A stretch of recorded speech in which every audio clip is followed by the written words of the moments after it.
Bonjour les artistes, j'espère que vous allez bien, je suis content de vous retrouver pour une nouvelle vidéo. Aujourd'hui je vous montre une technique simple pour arriver à faire de magnifiques dégradés avec plusieurs couleurs.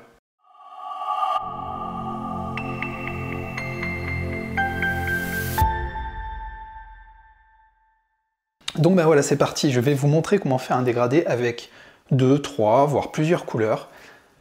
Et ce, très facilement, vous allez voir, c'est enfantin.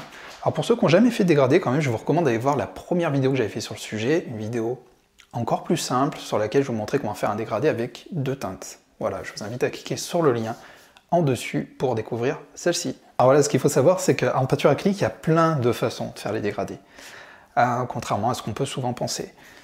On peut faire avec de la peinture fraîche directement, on peut le faire par couche, via des techniques de glacis, en superposition, il y a plein de façons voilà, de faire des dégradés. Ça dépend en fait du rendu que l'on veut, des teintes avec lesquelles on travaille.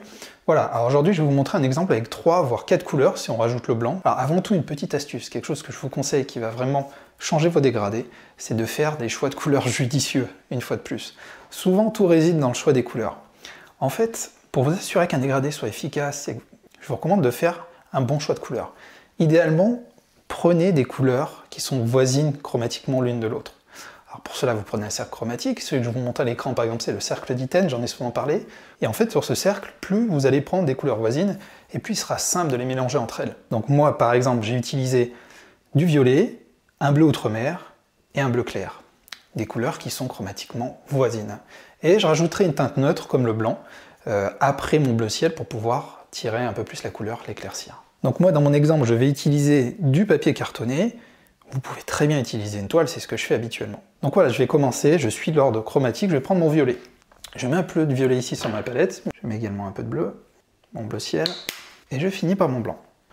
Alors voilà, j'utilise une brosse classique, vous pouvez utiliser ce que vous voulez. Alors le secret, je pense, dans un bon dégradé, c'est déjà de bien diluer votre peinture. Pas trop, mais quand même de mettre une certaine quantité d'eau. Donc j'ai préparé un petit récipient d'eau ici, je vais tout simplement un peu imbiber mon pinceau, et je vais la mélanger à mon violet.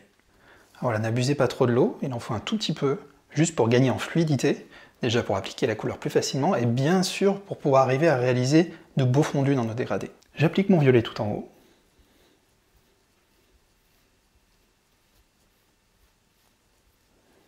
Donc là, pour simplifier l'exercice, je ne prends qu'un côté de ma brosse. Alors là, je vais tirer ma couleur pratiquement jusqu'au milieu. Alors ici, je fais ça avec une peinture bien diluée, pour l'exemple. Alors après, ce que je fais, c'est que je rince quand même, je trempe un peu ma brosse, je l'essuie grossièrement, rapidement, pour ne pas traîner trop de violet dans mon bleu.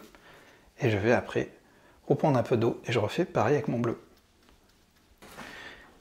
Et ici, de la même façon, je vais, voilà, rapidement, si vous voyez que vous avez passé d'eau, vous en prenez un peu, je vais appliquer mon bleu. Pour l'instant, on crée une vraie démarcation.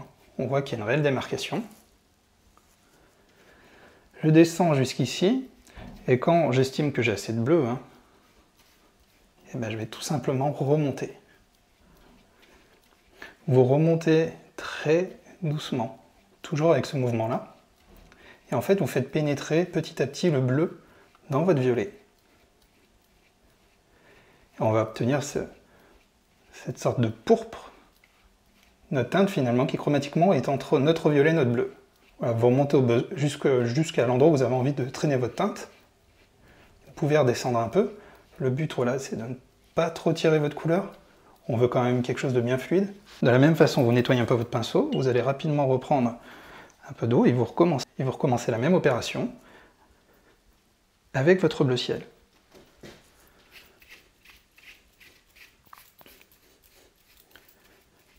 Voilà, et je remonte.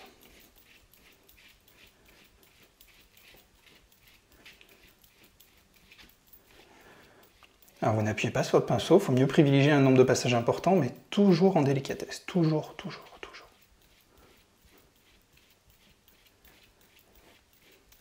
Vous redescendez si vous souhaitez nourrir un peu plus le bas de la partie claire de votre peinture. Et voilà, on voit ici un beau dégradé. Ce que j'aime bien, moi, à chaque fois, c'est finir généralement par éclaircir un des deux côtés. Alors en haut, généralement, la peinture en théorie a séché. Donc je vais mettre du blanc. Alors le blanc par contre, nettoyez encore plus votre pinceau, insistez encore plus.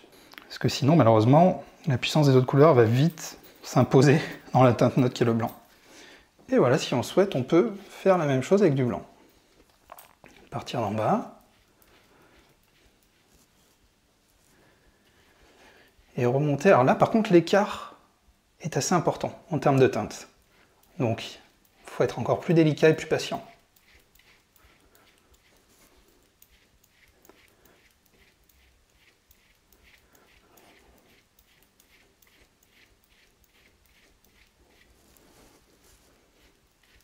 Donc bah écoutez, voilà le résultat après séchage. On voit que les couleurs sont bien fondues les unes avec les autres. Du coup, c'est beaucoup plus agréable pour l'œil. On voit qu'il n'y a pas une couleur qui est plus dominante que l'autre, les fondus sont assez délicats. Donc bah, vous voyez, ça fonctionne bien. La seule chose, c'est qu'il faut de la pratique. Il faut essayer plusieurs fois, mais comme vous l'avez vu, c'est pas compliqué. Avoir un bon taux de dilution, ne pas laisser la peinture sécher, faire des mouvements toujours dans le même sens, que si vous changez un peu d'angle, ça va changer tout le sens de votre dégradé, vous allez avoir du mal à avoir quelque chose d'homogène. Avec le temps, c'est quelque chose que vous allez arriver à maîtriser, vous allez arriver à faire des courbes, des dégradés circulaires, etc.